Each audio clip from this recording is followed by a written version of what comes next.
speaking of another career who, I mean, he might be done. I mean, we can speculate. He's older too, right? Stipe Miocic versus Francis Ngannou. Look, another. I want to point out that I called it.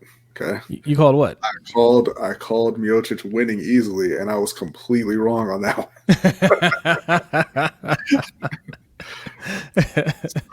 Look, just like Tyron Woodley, Miocic had a great career. I mean, in fact, a better career than Tyron Woodley. I mean, he dominated as a heavyweight and widely regarded as the greatest heavyweight fighter of all time.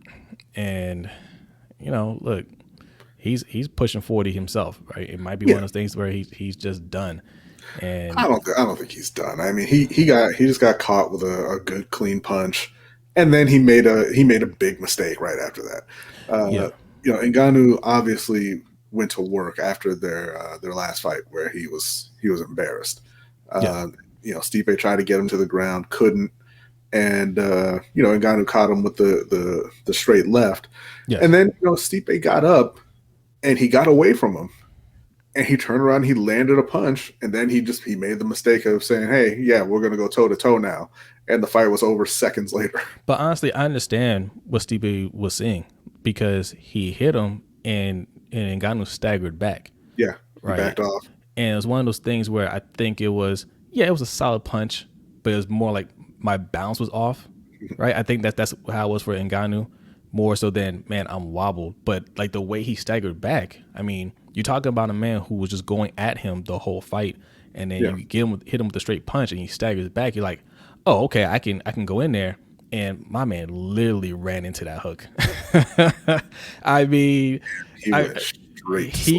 it was like running into a wall. Mm-hmm. You know what I mean? Like, I mean, he ran right into that hook, and man, the way he fell back too, man, I thought he was going to, tear some ligaments or something in his knee. His foot pinned under him and everything. It was an ugly knockout, man. It was. Yeah, but look, I gotta give credit to Ngannou, man. Ngannou looked a lot more skilled. Like he definitely worked on some things, and even his takedown defense. And I was telling you before, for somebody like Ngannou, he's so powerful. Like if you just teach him the basic, takedown defenses and just basic grappling stuff, that will go a long way for him because, I mean, Stipe is good with that stuff, and he was smart to try to take him down to the ground. But I mean, he worked on it, and like if he doesn't want to go to the ground, you're not going to take him to the ground anymore. You know what I mean? So, very good win. Happy for Ngannou. Now that makes 3 fighters from the continent of Africa that are champions. Right, 2 from Nigeria, 1 from Cameroon. Yeah. So that's Usman, Adesanya, and now Ngannou. Yes. So no, man, I'm happy for those guys, man, and they all seem like good guys. So great win, and we'll see what happens with Stipe next. I think the main fight that everybody's looking for is John Jones versus Ngannou, and that's really been talked about from before. Right? Yeah, I've said before this fight that I didn't think Ngannou deserved the shot. He got dominated by Stipe last time they fought, and you got John Jones there waiting to come up and fight for a title. How does Stipe not get that fight? Right. Stipe's earned that fight, but you made him fight Ngannou. Now he lost, and now you're just shoving Stipe to the side like he doesn't get a rematch now. Yeah, that's the thing. I mean, he held the belt for so long, right? And I know he lost it for a second with Cormier, but he got it back. Yeah, man. Absolutely, he deserves an immediate rematch if we're being real about it. But the UFC is not about what's deserved or even what's earned. It's about what Dana wants. So I mean, you're absolutely right. It should be an immediate rematch. But look, then again, maybe Stipe ain't ready for an immediate rematch. Maybe he wants to recover for a minute. Well, assuming he wants it, he should get an immediate rematch. If he doesn't want it right now, then I mean that's fine. That's a different thing. True, but. My problem was it wasn't, well, does Stipe want to have the rematch? It was Ngannou and Jones immediately, Well, Dana, being over there having daydreams of John Jones getting knocked out. Well, Dana said if John Jones was smart, he would run back to 185. Dana's always flapping his gums, man. I can't stand that dude. Dana's always running his mouth, right? He wants to talk about John Jones needs to be running back to 185. Meanwhile, there's a fighter out there that's been calling out Dana for a minute. He said he's making a He set a comeback. date. He's He setting set a a date. date. He wants to fight a UFC opponent. Just saying, Yeah. Oscar De La Hoya is looking for you, Dana. You doing all this chirping. You doing all this chirping. You guys are around the same age. What's up? What's up? All right. But okay.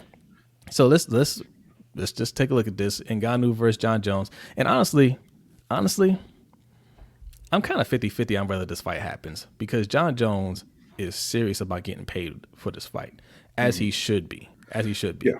And I don't know if they're really looking to pay him what he's looking for, and I don't know if he'll take the fight if they don't pay him. It was funny because immediately after the fight, he tweeted out, "Show me the money," or something, something Yeah, like that. And so Rogan and Bisping and all the guys on the post fight show, I'm like, oh yeah, I don't think he really wants the fight because if you want the fight, you don't say show me the money. You say, hey, let's do it this date or whatever. yeah. Like, there's a very good chance he loses that fight. Sure.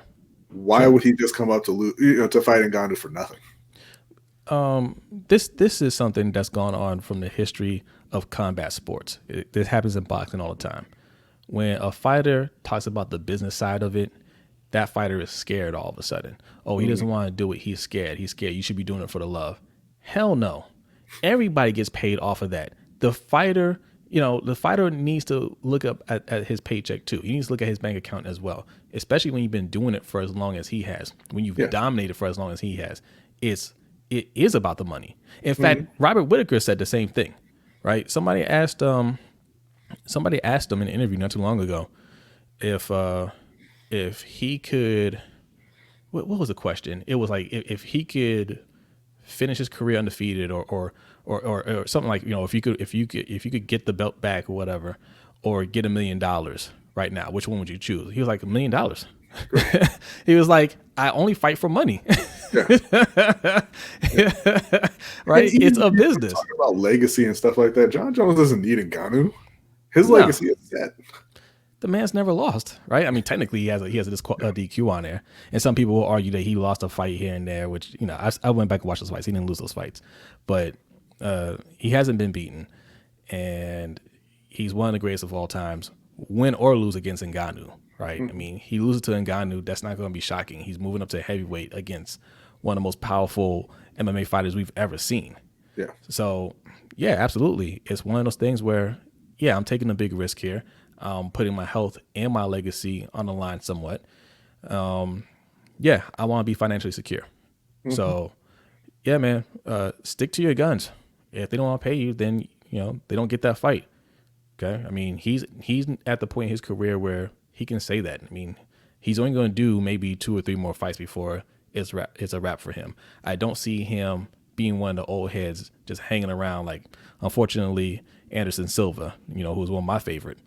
Yeah. He should have retired a long time ago, but I don't see John Jones being that type of guy. I think a couple more fights and he'll call it a career. Yeah, no, I agree. And he shouldn't take that fight unless he gets the exact money that he's looking for. There's no upside for him in that fight. Not really. No. But if they do take the fight, who do you like in that fight? I mean, it's always hard to pick against John Jones, It but is. I mean, Ngannou might just be too big for him. I felt the same way about Adesanya, right? Like, it's hard to pick against Adesanya, but you saw, he moved up, and Blachowicz was just too big for him. Yeah. He got him on the ground, and he just literally couldn't do anything. So Now, I think that's not going to be a issue with Ngannou getting on the ground, but it is with the punches. It is, but I think that's the big difference. I think Adesanya never really had a ground game, right? He did just enough to where if he got taken down, he can work his way back up, or a good enough takedown defense. So it was never an issue. Whereas John Jones excels at the ground game. I mean, he's legendary, on the ground. Like there's no safe place in terms of skills for when you're fighting John Jones. And Ngannou doesn't like going to the ground. So but you have to factor in that he's just much, much bigger than anybody John Jones has fought and much stronger. And he's not going to be able to control him on the ground the way he does other people. Sure. What I think, though, watching that fight last night, Stipe trying to take him down, I think was a little too early. I got what he was trying to do because yeah, you get him on the ground, you can work him, but it was too early, and he's too strong for that. Had it Judging by been when the fight ended, it was not too early. yeah, well, I mean, yeah, if you're gonna run into his punches, then yes, okay, but had it been even later in that round or going to the third round, that same takedown might have worked. Whereas I think if you're fighting John Jones, John Jones is a lot more agile, right? And he uses his feet really well to keep a fighter off of him. Mm. And I think he can take that fight into the later rounds and then eventually take down Ngannou. And once he gets on top of him, that's it, you know? Yeah. So, but again, I mean, like you said, all it takes is one punch. All it takes is one punch. So it's hard to call it. But yeah, right now I'd probably say John Jones. But my mind might change by then. Yeah, I think Stipe's problem also was that he didn't really have any other kind of offense going on. He wasn't striking very much at all. Like he couldn't figure out how to get at Ngannou, right? And then Yeah. he went for the takedown, and that didn't work either. And he didn't get anything going in that fight. So yeah, I don't think that'll be the same case with John Jones, but like I said, it's something I have to think on because Yeah. Yeah. he's I mean, he's massive. Right? Yeah, he is, man. He's massive, and And he stepped his game up, man. Like he's a and skilled fast. fighter He's now. fast. He's Yes. fast. Yeah. So it'll be tough. Get your money, John. Yeah, man. Get your money. Get your money in Ghana too, man. Congrats to you, man. That should be a very entertaining fight, and hopefully Dana does his job and sells the fight. Yeah. So whenever that happens, that might be the one I pay for.